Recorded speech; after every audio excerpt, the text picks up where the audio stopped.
Subjective और question हमारे पास objective भी है। ठीक, सो हमारे पास यहाँ पर पहला क्वेश्चन, अब जो हमारे पास यहाँ पर क्वेश्चन है पहला, वो क्वेश्चन हमारे पास यहाँ पर क्या है, what is the rotational analog of the mass of the body. तो आंसर क्या आएगा, moment of inertia. Moment of inertia, define the moment of inertia, name the two factors on which it depends. तो हमारे पास moment of inertia क्या है, simple, it is the rotational analog of the mass of the body, वही चीज है। और ये हमारे को एफर्ट बताती है, किसी भी एक्सिस के आसपास जब बॉडी रोटेट होती है तो कितने एफर्ट की जरूरत होती है। Name the two factors on which it depends. तो हमारे पास जी पहला फैक्टर तो आपके पास आएगा मास डिस्ट्रीब्यूशन, देखते रहना। पहला हमारे पास आएगा मास डिस्ट्रीब्यूशन, कि मास कैसे डिस्ट्रीब्यूटेड है। और दूसरा हमारे पास आ जाएगा एक्सेस ऑफ रोटेशन, और दूसरा हमारे पास यहाँ पर क्या आ जाएगा, एक्सेस ऑफ द रोटेशन, ये भी हो जाएगा। What are the units and dimension of the moment of inertia, निकल जाएगा। यूनिट्स आपके पास आ जाएंगे KG metre square, dimension ml का square. Is it a vector quantity, तो आप बोलोगे it is a tensor quantity. ये वेक्टर नहीं है, यह हमारे पास टेंसर क्वांटिटी है, या आप लिखोगे ये टेंसर क्वांटिटी, वेक्टर नहीं है, tensor quantity. Okay, now question number 4 आपके पास यहाँ पर most important question, question number 4 is now most important. For a given mass and size, एक गिवन मास और साइज है, moment of inertia of a solid disc is smaller than that of the ring. Why reason, क्योंकि हमारे पास यहाँ पर what is the moment of inertia of the ring, तो आपका जवाब किसके बराबर आ जाएगा, M R square. What is the moment of inertia of the disc, तो आपके पास आंसर क्या आ जाएगा, half into M into R का स्क्वायर। तो हमारे पास ये आंसर भी आ जाएगा। So question number 4 most important है। तो हमारे पास साफ पता लग रहा है, for given mass and given radius disc का मोमेंट ऑफ इनर्शिया हाफ है as compare to the ring, तो ये प्रूव हो जाता है। Question number 4, two discs of same mass and same thickness are made of the material having the different densities. Which one of them will have the larger moment of inertia? अब ये point बच्चा हमारे पास बहुत बहुत important है। Again question number 5 is most important, question number 5 is most important. और ये question करना कैसे है इसको देख लेते हैं। क्वेश्चन नंबर 5, क्वेश्चन नंबर 5 देखिए, क्वेश्चन नंबर 5 क्या, तो हमारे पास यहाँ पर एक डिस्क को अगर लिया जाता है, तो डिस्क का हमारे पास समझने की कोशिश करो, ये डिस्क है और ये हमारे पास इसकी थिकनेस है। अगर हम देखें तो अब ये डिस्क एक सिलेंडर की तरह बिहेव कर रही है, सोच के देखो, ये डिस्क अब किसकी तरह बिहेव कर रही है, एक सिलेंडर की तरह, सिलेंडर की तरह, क्योंकि एक थिकनेस आ चुकी है। अगर हम यहाँ पर बात करें कि आपके पास इसका मास ऑफ द डिस्क कैसे लिया जाएगा, अब ये इंपॉर्टेंट है, मास, मास इसका लिया जाएगा वॉल्यूम, क्योंकि अब इसके पास थिकनेस है, मल्टीप्लाइड बाय रो जो कि डेंसिटी, डेंसिटी इंटू वॉल्यूम, मास हो जाता है वॉल्यूम। वॉल्यूम अब मेरे पास आएगा area multiplied by thickness, thickness हमारे पास इसकी आपके पास टी के बराबर है, और एरिया मेरे पास यहाँ पर किसके बराबर आ गया, ए के बराबर, मल्टीप्लाइड बाय रो हमारे पास इसकी डेंसिटी, और ये मेरे पास मास आ गया, काम खत्म। अब इसका कोई ना कोई रेडियस भी होगा, तो मास मेरे पास यहाँ पर किसके बराबर आ जाएगा, pi r square into thickness t into rho हमारे पास डेंसिटी। अब इसके ऊपर आपने ध्यान देना, ये हमारे पास आ गया, काम खत्म। अब रह गया मोमेंट ऑफ इनर्शिया, हमारे पास इसका मोमेंट ऑफ इनर्शिया किसके बराबर है, हाफ एम आर का स्क्वायर, तो हाफ एज इट इज आ जाएगा, mass pi r square t into rho, तो हमारे पास यहाँ पर आ जाएगा pi r square t into rho multiplied by r का स्क्वायर। तो अब देखो हमारे पास मास रिप्लेस हो जाएगा pi r square t into rho के साथ मल्टीप्लाइड बाई आर का स्क्वायर, तो आर की पावर 4, तो हमारे पास यहाँ पर क्या आएगा, हाफ इंटू पाई इंटू आपके पास rho into thickness into radius की पावर। ये अब बच्चे हमारे पास क्या आ गया, one of the powerful formula. ये हमारे पास one of the powerful formula आ गया बच्चे, जो कि आपको अब इसको दिमाग में रखना है, कीप इन माइंड। तो इसको बच्चे हमने अपने दिमाग के अंदर रखना है। अगर आप दिमाग के अंदर रखोगे तो आपको आपको कभी कोई दिक्कत नहीं आएगी, लेकिन तब जब डिस्क की थिकनेस और बच्चे आपके पास डेंसिटी भी बने, तब करना है। अब देखो हमारे पास यहाँ पर मास भी सेम, थिकनेस भी सेम है हमारे पास, लेकिन हमारे पास इसकी डेंसिटीज क्या है बच्चे, डिफरेंट है। तो किसका लार्जर मोमेंट ऑफ इनर्शिया। अब देखो कैसे करना है। देखिए हमारे पास यहाँ पे डेंसिटी सेम, सेम आ गई डेंसिटी, हमारे पास थिकनेस भी सेम, सॉरी डेंसिटी डिफरेंट है, I am sorry density different है, लेकिन बच्चे थिकनेस और मास सेम है। अब इसको कैसे किया जाए, प्रॉब्लम अब यहाँ पर आ जाती है। अब ध्यान से देखिएगा, अगर दोनों का मास सेम है, थिकनेस भी सेम है और डेंसिटी डिफरेंट है, तो इसका मतलब रेडियस सेम होगा कि डिफरेंट हो जाएगा, रेडियस डिफरेंट हो जाएगा। प्रॉब्लम हमारे पास ये, हमारे पास यहाँ पर अब ध्यान से समझना, ये भी टीचर आपको क्या बोल रहा है कि दोनों का मास सेम है, थिकनेस भी सेम है, लेकिन डेंसिटी डिफरेंट है। अब देखो मास हमारे पास सेम है, हमारे पास थिकनेस भी सेम है, डेंसिटी डिफरेंट है, तो इसका मतलब आपके पास यहाँ पर क्या आ जाएगा, m और t तो दोनों सेम हो गए, और डेंसिटी डिफरेंट है तो रेडियस को डिफरेंट होना पड़ेगा। सोच के देखिए, अगर ये डिफरेंट नहीं होगी तो हमारे पास इसका मतलब क्या आ जाएगा कि हमारे पास दोनों चीजों का मास सेम नहीं हो पाएगा। यहाँ पर दोनों का m/t की रेशो क्या है, सेम है, और ये पाई भी नीचे लेके आ जाओ, कोई दिक्कत नहीं। तो यह आपके पास अब क्या आ जाएगा, r² इंटू रो। अब ये चीजें दोनों साइड्स के लिए सेम है, तो इसका मतलब क्या आ जाएगा, r1 का स्क्वायर रो1 का आपके पास रो1 आ जाएगा, और दूसरे के लिए भी हमारे पास क्या आ जाएगा, r2 का स्क्वायर इंटू रो2। ये एक बार क्वेश्चन करना है बच्चे, ये लाइफ टाइम क्वेश्चन होता है, उसके बाद आपकी सोच सेट हो जाती है। इसका मतलब अब मेरे पास यहाँ पर r1 का स्क्वायर अपॉन r2 का स्क्वायर किसके बराबर है, तो हमारे पास यहाँ पर रो2 आ जाएगा और यहाँ पर मेरे पास रो1 आ जाएगा। देखते रहना बच्चे, क्योंकि ये लाइफ टाइम क्वेश्चन होते हैं, यानी एक बार तो ये क्वेश्चन करके फिर दिमाग सेट हो जाता है, क्योंकि नेक्स्ट टाइम क्वेश्चन ही ऐसा आना होता है। अब मेरे पास क्या रह गया, फोकस करना, मोमेंट ऑफ इनर्शिया। अगर मैं I1 को देखता हूं तो दो जो जो चीजें सेम है उनको हटाते चलो, हाफ हटा दो, रो पाई हटा दो बच्चे, टी हटा दो, तो हमारे पास I1 अब कांस्टेंट, सारा कांस्टेंट है, रो1 इंटू r1 की पावर 4, और I2 मेरे पास किस पे डिपेंड करेगा, C इंटू रो2 इंटू r2 की पावर 4। देखते चलना, और इन दोनों को हम आपस में अब क्या कर देते हैं, डिवाइड कर देते हैं। तो मेरे पास I1/I2 अब बताओ किसके बराबर आ जाएगा, मेरे पास आ जाएगा रो1/रो2, और यहाँ पर मेरे पास क्या है, r1 की पावर 4 और r2 की पावर 4। अब देखो इसके अंदर से r1 की पावर स्क्वायर r2 की पावर स्क्वायर किसके बराबर है, रो2 अपॉन रो1, तो r1 की पावर 4 और r2 की पावर 4 किसके बराबर हो जाएगी, रो2 की power 4 upon sorry square upon मेरे पास रो1 का स्क्वायर, स्क्वायर कर देते हैं।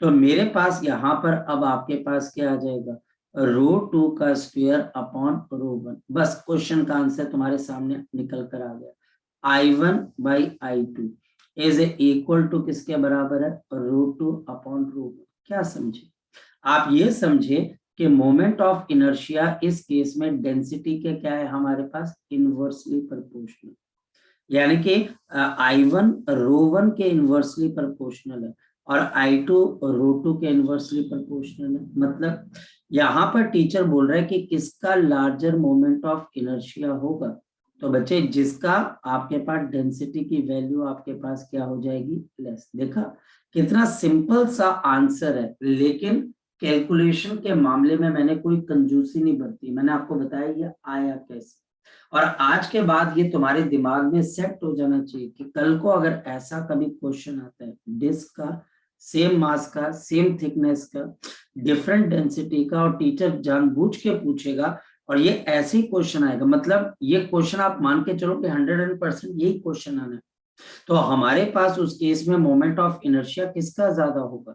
जिसका हमारे पास आपके पास डेंसिटी कम हो जाएगी। तो ये 5th नंबर है। मैं फिर आपको बार बार बोल रहा हूं, मोस्ट आपके पास इंपॉर्टेंट। जैसे अभी शाम वाली क्लास के अंदर एक बच्चा है हर्षुल, उसने ये बात बताई कि उसका कहीं पर कोई सिलेक्शन हुआ और वो बोल रहा था कि जिस क्विज के अंदर वो बैठा हुआ था, ये बाकी बच्चे भी इस बात में आपके जो है बच्चे बताएंगे, वहां पर वशीम वगैरह भी थी, तो वो बोले थे कि उसने ये बताया कि सर जो आपने शॉर्टकट बताया था वही शॉर्टकट उसको क्विज के अंदर पूछा गया था।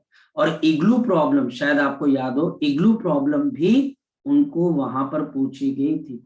ये हिमाचल के अंदर कोई क्विज कंपटीशन हो रहा है जिसमें बच्चों को डिस्ट्रिक्ट और स्टेट लेवल के ऊपर बुलाया जाएगा, तो बच्चे वहां पर वही क्वेश्चन। तो मैं जो आपको बोल रहा हूँ ना, ये बड़े सोच समझ के मैं आपको क्वेश्चन देता हूँ, घबराना नहीं है बस। लेकिन एक चीज की आपके पास होती है, आपको थोड़ा सा सेक्रीफाइस करना पड़ता है। मतलब सेक्रीफाइस मतलब अब आपको सुबह 1 घंटा पहले उठ के भैया ये दिमाग लगाना पड़ेगा, यार मैं इसको ना कहीं किसी तरीके से नोट कर लूं, और मेरे को अब कोई प्रॉब्लम आती है कॉल, सर मैं ना ये कर तो रहा था, मेरे को ये दिक्कत आ रही है, मुझे यहाँ पर ये प्रॉब्लम आ रही है सर, ये प्रॉब्लम आप मेरे से रिजॉल्व कर लो। कभी पठानकोट आओ तो बच्चे वैसे मिलके चले जाओ, वैसे कर लीजिएगा, लेकिन इंपॉर्टेंट है बच्चे, ठीक। तो क्या चीज बोली, अगर ऐसा कभी कोई क्वेश्चन आता है तो आपकी moment of inertia inversely proportional to density. जितना बड़ा मोमेंट ऑफ इनर्शिया उतनी छोटी आपके पास density. Next question number 6। Two masses of 3 kg and 5 kg are placed at 30 centimeter and 70 centimeter marks respectively on the light wooden meter scale. What is the moment of inertia of system about 0 centimeter mark, 100 centimeter mark and perpendicular to the meter scale? Question number 6. Question number 6, अगर ये मेरे पास metre scale है तो बताओ इसकी total length कितने के बराबर आ जाएगी? 100 सेंटीमीटर। ये 100 सेंटीमीटर आ गया, ये हमारे पास 100 सेंटीमीटर आ गया। देखिएगा, एक 3 केजी के मास को आपने कहां पर प्लेस किया? 30 सेंटीमीटर के पार्ट के ऊपर। आपने 5 केजी को कहां पर प्लेस किया? आपके पास 5 केजी को 70 सेंटीमीटर पे। देखते रहना, बड़ा आसान क्वेश्चन।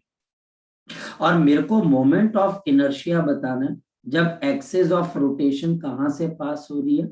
0 सेंटीमीटर से, यहां से पास हो रही है। अब इसका मोमेंट ऑफ इनर्शिया कैसे निकालेंगे? बहुत सिंपल तरीके से निकालेंगे। देखिए, इसका मोमेंट ऑफ इनर्शिया बच्चा हमारे पास क्या आएगा? 0 सेंटीमीटर का I1 बोल देते हैं।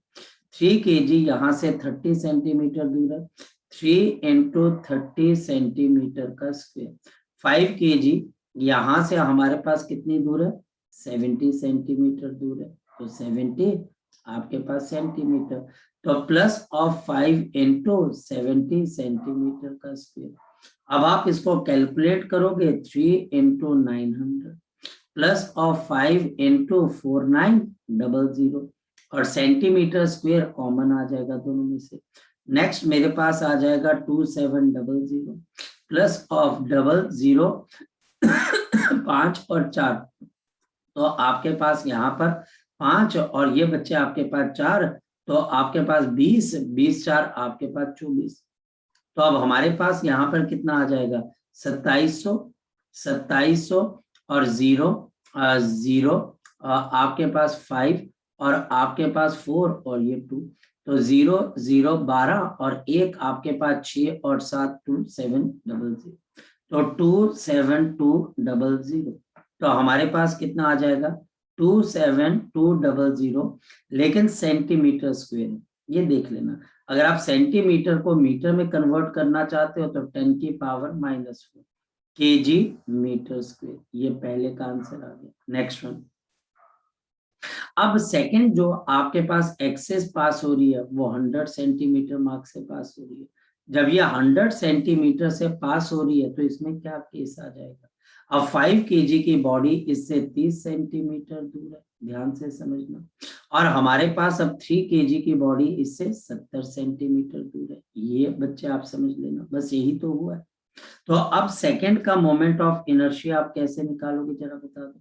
मेरे पास I2, तो I2 हमारे पास यहाँ पर किसके बराबर आ जाएगा, ये बच्चा हमारे पास यहाँ पर आ जाएगा 5 इंटू आपके पास 30 सेंटीमीटर का स्क्वायर प्लस ऑफ 3 इंटू आपके पास 70 सेंटीमीटर का स्क्वायर।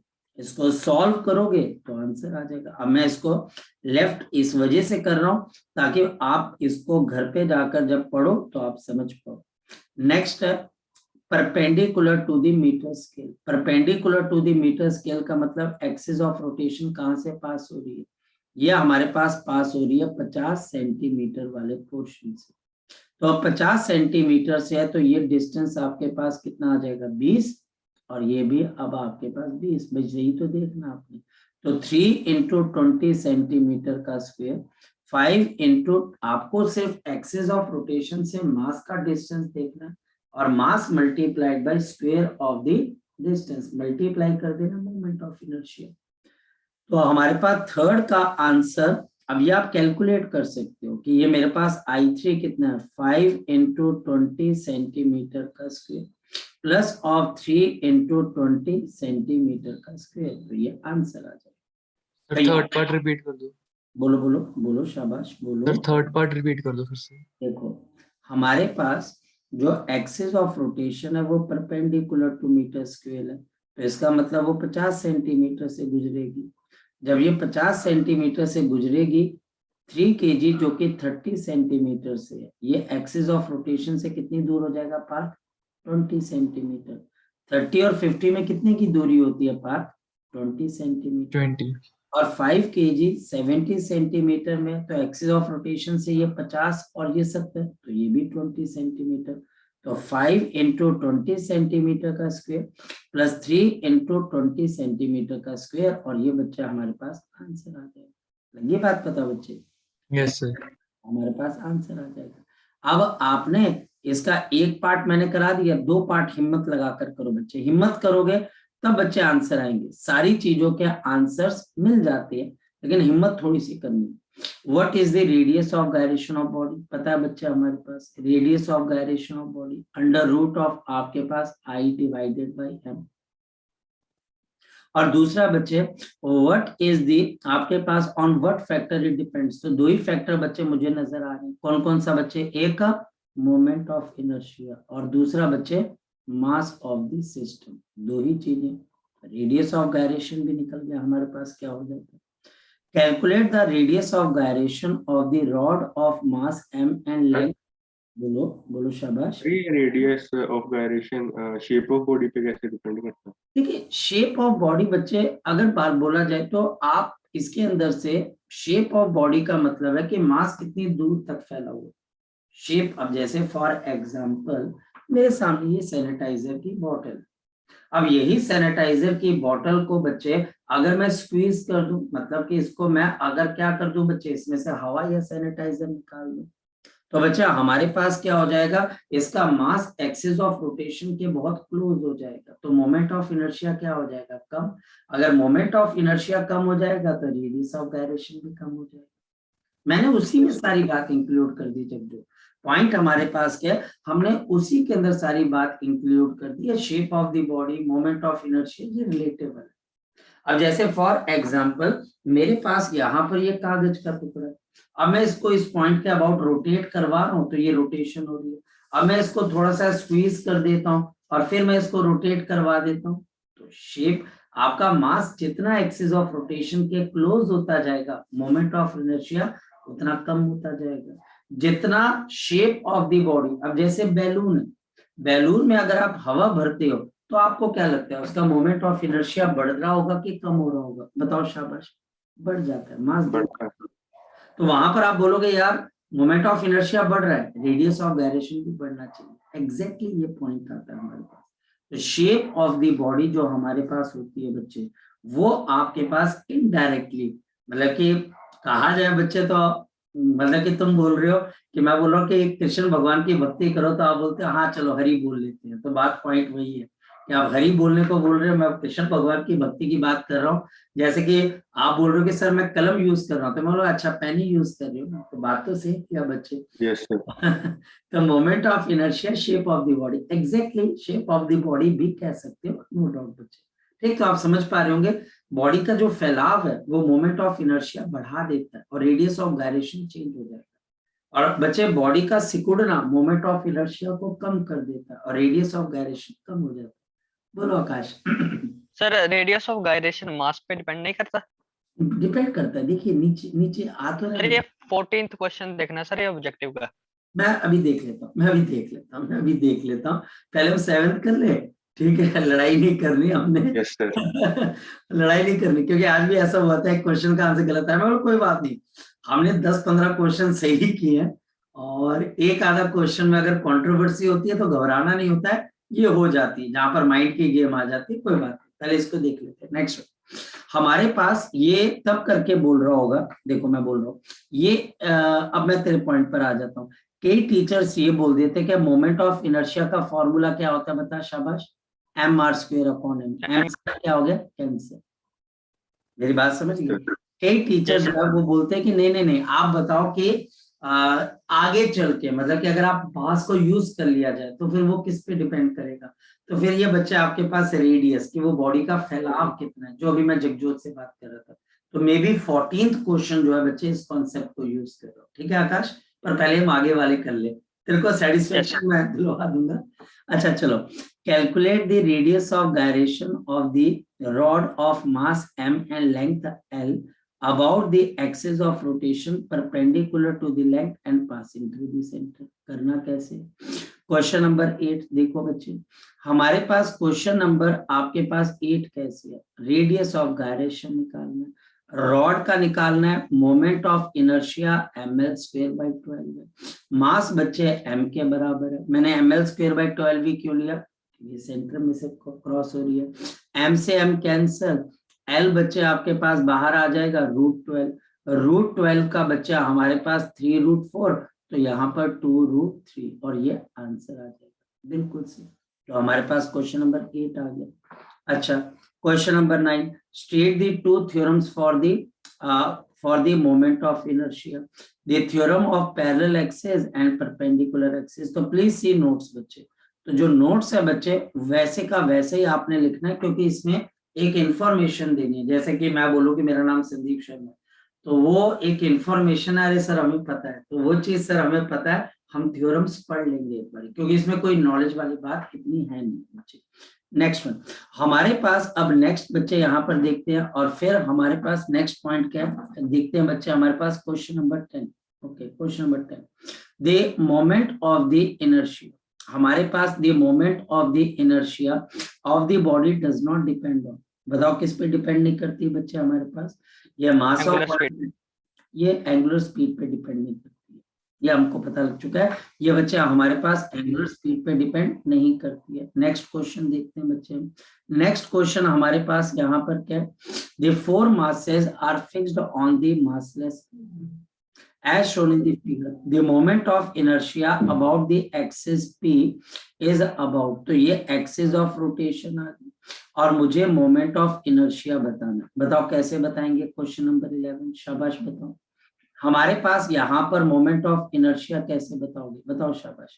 तो 5 इंटू मेरे पास 0.2 और ये दो जगहों पर आ रहा है, तो मल्टीप्लाइड बाई 2 कर देंगे, प्लस ऑफ बच्चा हमारे पास 2 इंटू 0.4। अब 0.4 क्यों बच्चे बताओ शाबाश, क्योंकि ये एक्सिस ऑफ रोटेशन से ये 0.4 से आपके पास मीटर दूर है, और ये भी यहाँ पर भी आ रहा है, यहाँ पर भी आ रहा है। कई बच्चे बोलते हैं कि सर यहाँ पर नेगेटिव का डिस्टेंस लेना है, नहीं नेगेटिव नहीं लेते बच्चे, आपको सिर्फ एक्सिस ऑफ रोटेशन से डिस्टेंस चाहिए, ना कि लोकेशन चाहिए, तो वो आपके पास पॉजिटिव, और इसको भी मल्टीप्लाइड बाई हम 2 कर देंगे। 2 क्यों, क्योंकि एक 4 2 यहाँ पर आ रहा है, एक 2 यहाँ पर आ रहा है, तो आई 0.4 क्यों लिया? हाँ बच्चा बोलो शाबाश। 0.4 क्यों लिया? एक्सिस ऑफ रोटेशन ये है बच्चे हमारे पास, हाँ या ना बच्चे, यस सर। ये 2 kg का मास यहाँ पर है, हाँ या ना बच्चे, Yes, sir. अब ये 2 kg का मास इस एक्सिस ऑफ रोटेशन से कितनी दूर है? 0.2 ये वाला प्लस 0.2 ये वाला, तो बताओ कितनी दूर है आपके पास? 0.4. तो 0.4 का स्क्वायर लेंगे, ठीक है लड़के। Yes, sir. अब बच्चा हमारे पास यहाँ पर 10 इंटू 0 पॉइंट आपके पास 0.4 प्लस और 4 इंटू 0 पॉइंट आपके पास कितना आ जाएगा? 1.6।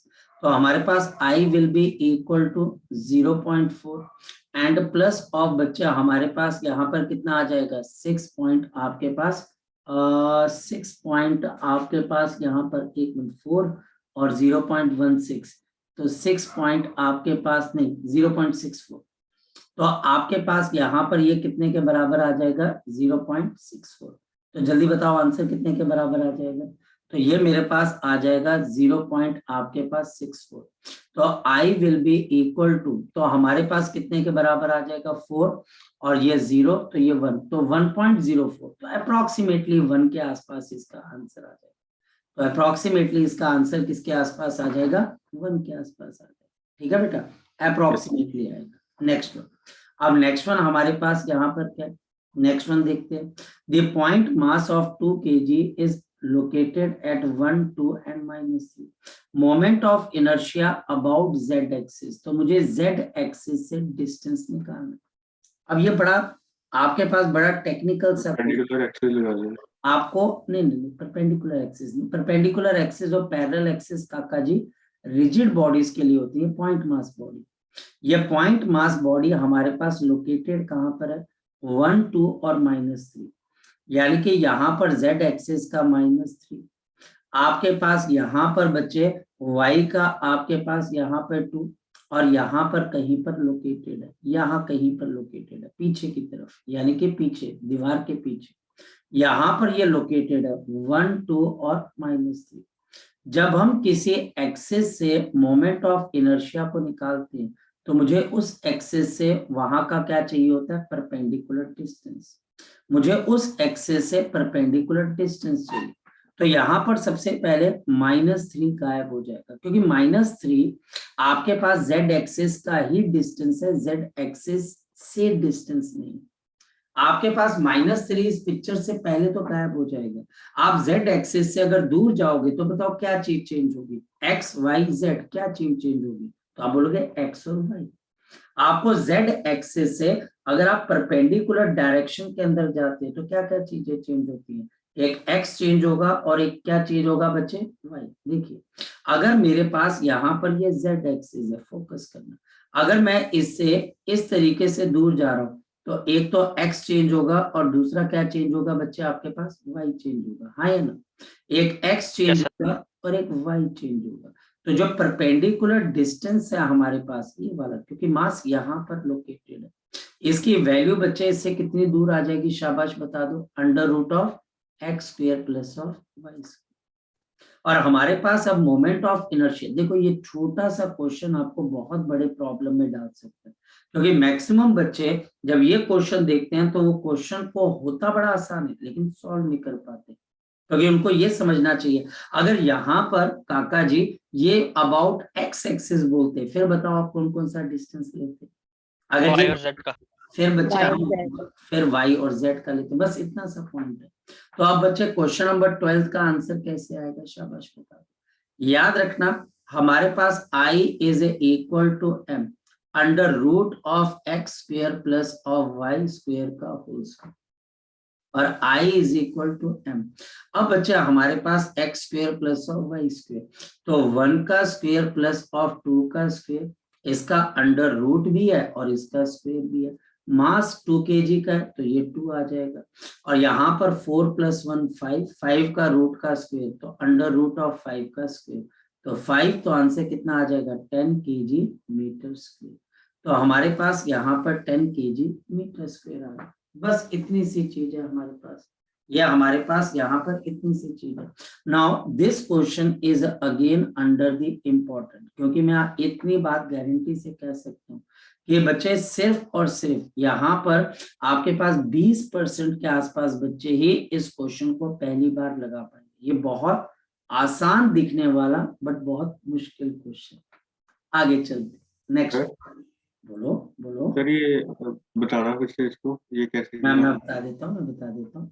हमारे पास बेसिकली बच्चे क्या है, देखा यहाँ पर जगजोत बिल्कुल सही, तू जेन्युइन डाउट पूछ रहा है। ये जेड एक्सिस है काका, ये जेड एक्सिस है। अब जेड एक्सिस से, ये जेड एक्सिस है क्योंकि मुझे अबाउट जेड एक्सिस बताना है। जेड एक्सिस से एक पॉइंट आपके पास एक्स डिस्टेंस दूर है, वाई डिस्टेंस दूर है, और बच्चे z का तो कोई मतलब ही नहीं है ना बच्चे हमारे पास। अगर आप किसी एक्सिस ऑफ रोटेशन पे ही बैठ जाओ तो वहां से आपकी दूरी कितनी है, z से z एक्सिस का परपेंडिकुलर डिस्टेंस कितना है, Yes, 0 होगा ना। जी। पहले तो जरूरत इस बात पे कन्विंस होना पड़ेगा, यस सर। z एक्सिस से z एक्सिस का परपेंडिकुलर डिस्टेंस नहीं हो सकता। ये z एक्सिस है और मैं बोल रहा हूँ z एक्सिस के ऊपर ही z एक्सिस से परपेंडिकुलर डिस्टेंस निकालो। बोले सर को इलाज के लिए लेके जाओ, सर का दिमाग खराब हो गया। या तो परपेंडिकुलर डिस्टेंस x पे होगा, मानता है तू बात को, या y पे होगा, मानता है इस बात को, हाँ या ना। अगर तेरे पास लड़के ये z है, अब थोड़ा सा ऐसे देख ले, ये z है, या तो x पे होगा या फिर बच्चे आपके पास y पे होगा, हाँ या ना। और अगर Yes, x और y दोनों होंगे तो फिर बच्चे क्या, कौन सा परपेंडिकुलर डिस्टेंस हो जाएगा ये, और ये डिस्टेंस क्या होगा, x का स्क्वायर प्लस y का स्क्वायर और इसका अंडर रूट। आपके पास जो ये वाला डिस्टेंस है, क्योंकि मास यहाँ पर है, इसके पास x का भी डिस्टेंस है और y का भी डिस्टेंस है z एक्सिस से। तो z एक्सिस से इसकी टोटल दूरी तू कैसे निकालेगा, पाइथागोरस थ्योरम से, under root of x square plus of y square. आ रही है बात समझ में बेटा, yes आ sir. रही है। बस ये चीज है। अब ये डिस्टेंस आ गया तो इसका स्क्वायर मास के साथ मल्टीप्लाई करेगा, किसका square, under root of x square plus y square का स्क्वायर। तो मास से मल्टीप्लाई करेगा तो मोमेंट ऑफ इनर्शिया आ जाएगा। लगी बात पता बच्चे, लगा पता, है हाँ, ना? तो हमारे नहीं पता लगा तो ऐसा नहीं है कि तो ये एकदम से ऐसे तो बोले कि नहीं नहीं यार सर बोल रहे तो मैं हाँ बोलूं, तो बाद में भी पूछ सकता है, ऐसी बात नहीं है। तो 1 का स्क्वायर प्लस 2 का स्क्वायर 5, और 5 का रूट आएगा तो रूट का स्क्वायर तो 5, 5 इंटू 2 10, तो 10 आंसर आ जाएगा। ठीक है बेटा, yes चले। sir. तो मैंने ये गलती से ऊपर परपेंडिकुलर से कर दिया, उससे भी आंसर आ गया। हाँ हाँ नहीं चलो ठीक है, बहुत बेहतर, बहुत बेहतर। लेकिन अब पॉइंट बच्चा हमारे पास है, आंसर आ गया, लेकिन आंसर जब पता लगता है कि सही तरीका क्या है तो फिर थोड़ा सा थोड़ा सा शर्म भी आती है, और थोड़ा सा लगता है यार वो क्यों नहीं हुआ, सर सही करवा रही है मैंने सही किया, थोड़ा सा इसमें कंफ्यूजन हो जाती है। तो क्योंकि पॉइंट मास बॉडी पे, क्योंकि देखो अब पहले बता परपेंडिकुलर एक्सिस थ्योरम पे मैंने क्या लिखवाया था कि वो हमेशा किसके लिए वैलिड होती है, 2D. Two dimensional.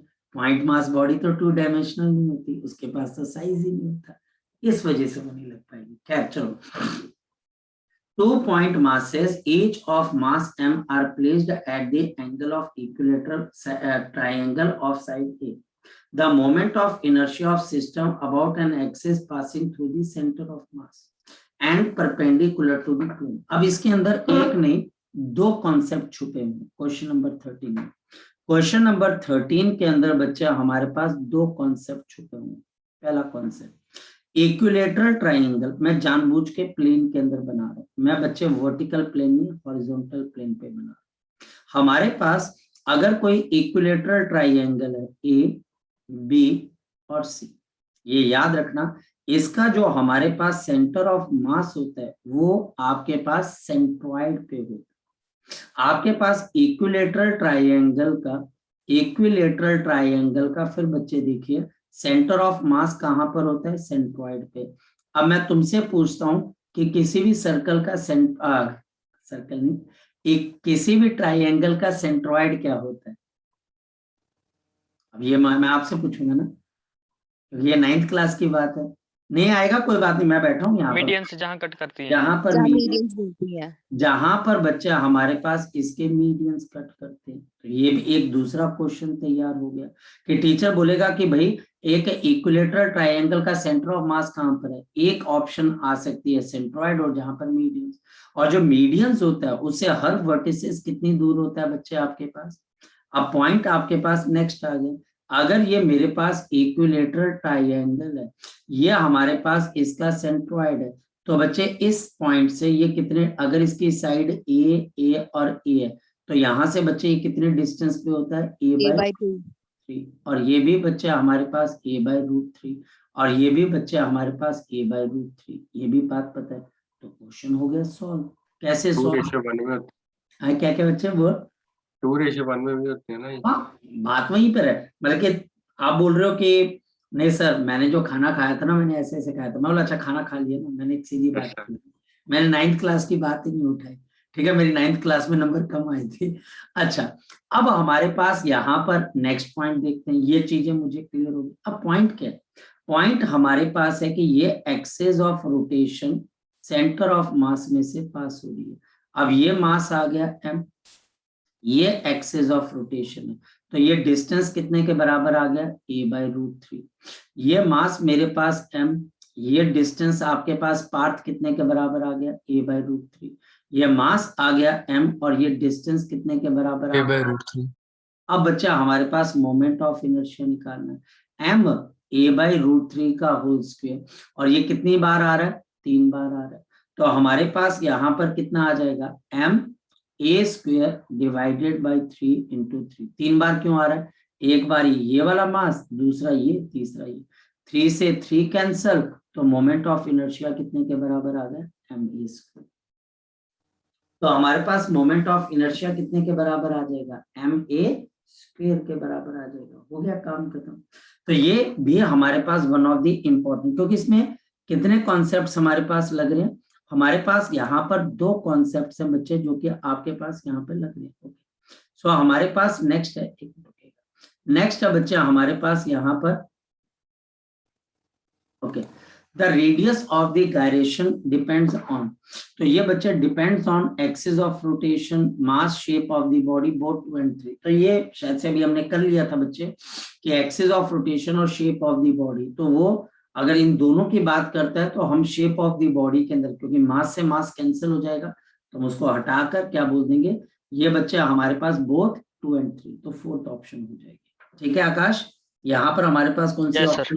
ठीक है, चलो अब ये एक असाइनमेंट होगी इसको, लेकिन ऐसा नहीं है बच्चे क्या आपने ये असाइनमेंट कर ली, टीचर ने करवा दी और हमारा सारा का सारा काम खत्म हो गया। आपने बिल्कुल इसको ढंग से करना बच्चे, दोबारा फिर करना है, और कोई डाउट रहे, कोई एक क्वेश्चन डाउट नहीं रहना चाहिए। अब देखो question number 4, there are 2 spheres of same mass and same radius, one is solid and one is hollow, which of them have larger moment of inertia?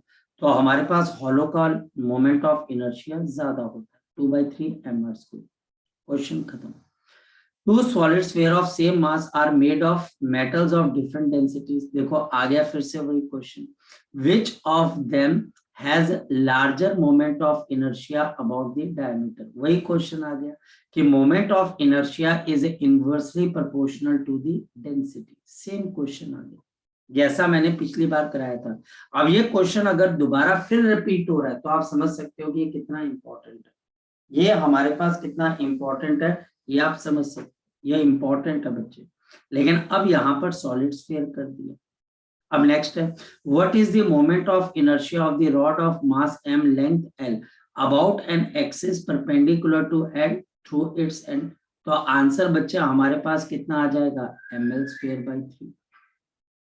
Question number 4 हमारे पास है, what is the moment of inertia of uniform circular disc of radius r, mass m, about an axis passing through the centre normal to the disc, तो half mr², and passing through a point on the edge and normal to the disc. तो अब theorem लग जाएगी। तो बच्चे यहाँ पर theorem, कोई क्वेश्चन बच्चे बड़ा या छोटा नहीं होता, ये बात ध्यान रखना। कई बार बच्चा बोलता है अरे सर ये तो बड़ा आसान क्वेश्चन है, जैसे पिछली बार बच्चे मैंने अभी आपको एक छोटा सा क्वेश्चन कराया जेड एक्सिस वाला, यहाँ पर मोमेंट ऑफ इनर्शिया मुझे निकालना है कि आई की वैल्यू। जो बच्चा लगातार मेहनत करता रहेगा वही जीतेगा, याद रखना। जो हर क्वेश्चन के ऊपर पूरी जान लगाएगा वही जीतेगा। अगर कोई बच्चा जरूरत से ज्यादा ओवर कॉन्फिडेंट हो जाएगा, जैसे इंडियन क्रिकेट टीम, तो बेटा पाकिस्तान जैसी टीम भी बच्चे धूल चटा देगी। हालांकि पाकिस्तान की टीम बहुत बैलेंस खेली है बच्चे, एक विकेट नहीं हम बच्चे हटा पाए उनकी, और बच्चे हम वहां पर टिक के नहीं खेल पाए। हमें पहले लगा, मुझे पहले लगा कि ये बॉलिंग पिच है, बाद में मुझे लगा ये तो बैटिंग पिच है, तो वो समझ में नहीं आ पाया कि हमारे पास वो पिच कैसी थी। लेकिन इससे हमें लाइफ का एक लेसन मिलता है। कभी भी अंडर एस्टिमेट मत करो आपकी क्लास के अंदर, कभी किसी क्वेश्चन को अंडर एस्टिमेट मत करो, कभी भी अंडर एस्टिमेट मत करो, ये तो हो ही जाएगा। मतलब कि आपने पूरी की पूरी जान लगाकर उसको करना है। आपके लिए हर दिन ऐसा होगा कि भाई साहब कल मेरा जेई का पेपर है, कल मेरा नीट का पेपर है, भाई साहब ये आखिरी दिन है, मैं ये क्वेश्चन नहीं करूंगा तो मैं कहीं का नहीं रहूंगा। ये काम करना आपने, whether it is mathematics, whether it is biology, whether it is chemistry और वेदर दिस इज फिजिक्स, आपको पूरी जान लगाकर बच्चे क्वेश्चन करने। यहां पर लग जाएगी पैरेलल एक्सिस थ्योरम। तो मेरे पास आई किसके बराबर आ जाएगा, I C M plus of बच्चे हमारे पास एम आर स्क्वायर। अब आईसीएम किसके बराबर है, half M R square plus of M R square. जल्दी बता दो कितने के बराबर आ जाएगा, 3/2 ऑफ 3/2 ms स्क्वायर। काम खत्म, क्वेश्चन नंबर 4 भी आ जाएगा। अब देखो हमारे पास नेक्स्ट क्वेश्चन क्या है हमारे पास, यहाँ पर देखते हैं नेक्स्ट क्वेश्चन हमारे पास क्या है, क्वेश्चन नंबर 4। बड़ी जल्दी जल्दी हो जाते हैं क्वेश्चन हमारे पास। यहाँ पर क्वेश्चन क्या बोल रहे हैं, फोकस करते हैं।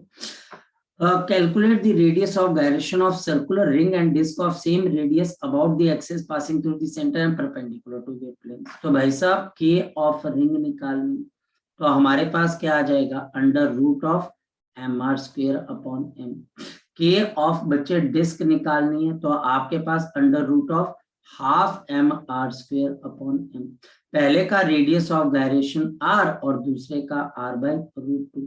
तो बच्चे अब हमारे पास के ऑफ रिंग और के ऑफ डिस्क निकालनी है, तो r डिवाइडेड बाई r/√2, तो आंसर कितना आएगा, √2:1। आंसर आ जाएगा, सॉल्व हो गया ये क्वेश्चन भी बच्चे हमारे पास। Next one, the radius of a sphere is 5 centimetre, calculate the radius of gyration about its diameter and any tangent. अब ये भी इंपॉर्टेंट क्वेश्चन की कैटेगरी में, सारे क्वेश्चंस इंपॉर्टेंट, याद रखना। अभी फॉर एग्जांपल +2 के पेपर हो रहे हैं, ठीक है, याद रखना +2 के पेपर हो रहे हैं।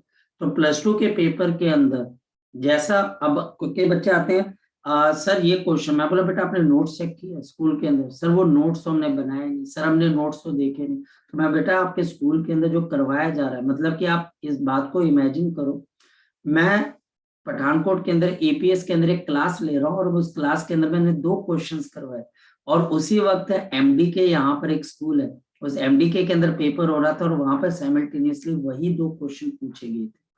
तो ये बच्चे देखो, जो चीजें आपको बताई जा रही है वो बहुत बहुत इंपॉर्टेंट क्वेश्चन इसी में से आ जाएंगे।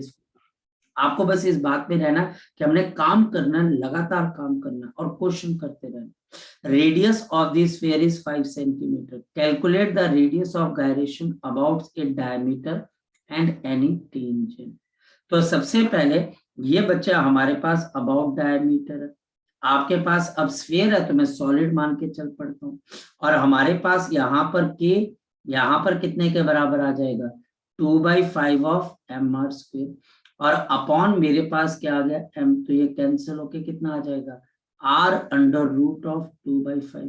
r की वैल्यू 5 सेंटीमीटर है, डाल देंगे आंसर आ जाएगा।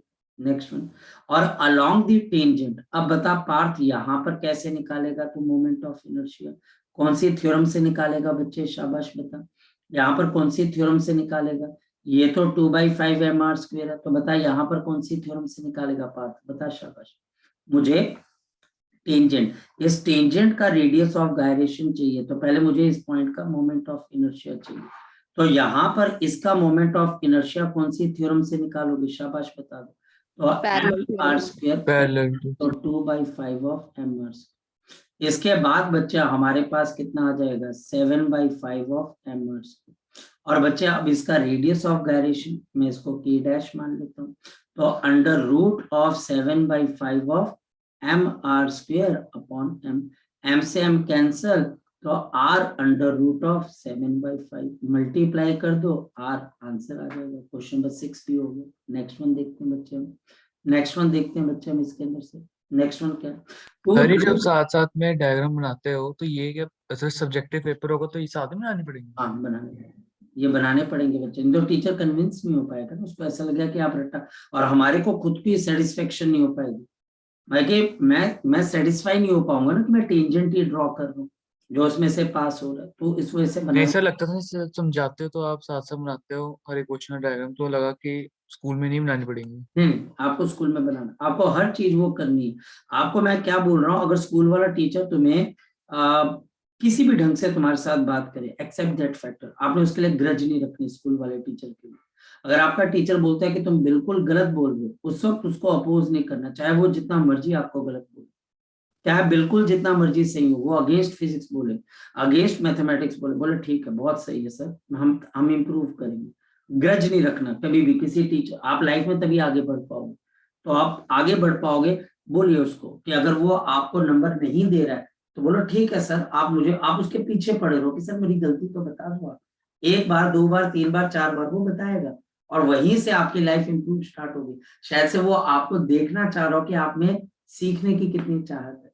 ठीक, तो अगर स्कूल में बना दोगे, आपने बिल्कुल सबटल होके, बच्चे बिल्कुल लो लेवल पे होके बात करनी है, ये मुझे इतना ही आता है सर, आप मुझे बता दीजिए कि मुझे आगे लाइफ में कैसे करना, हो जाएगा। ठीक, तो वहां पर पूरा डायग्राम बनाकर बताना। अच्छा, आप क्वेश्चन नंबर 7 देखो, रिपीट हो गया। Two discs have same mass and same thickness. Their material have the density of 5 gram and 10 gram centimeter cube.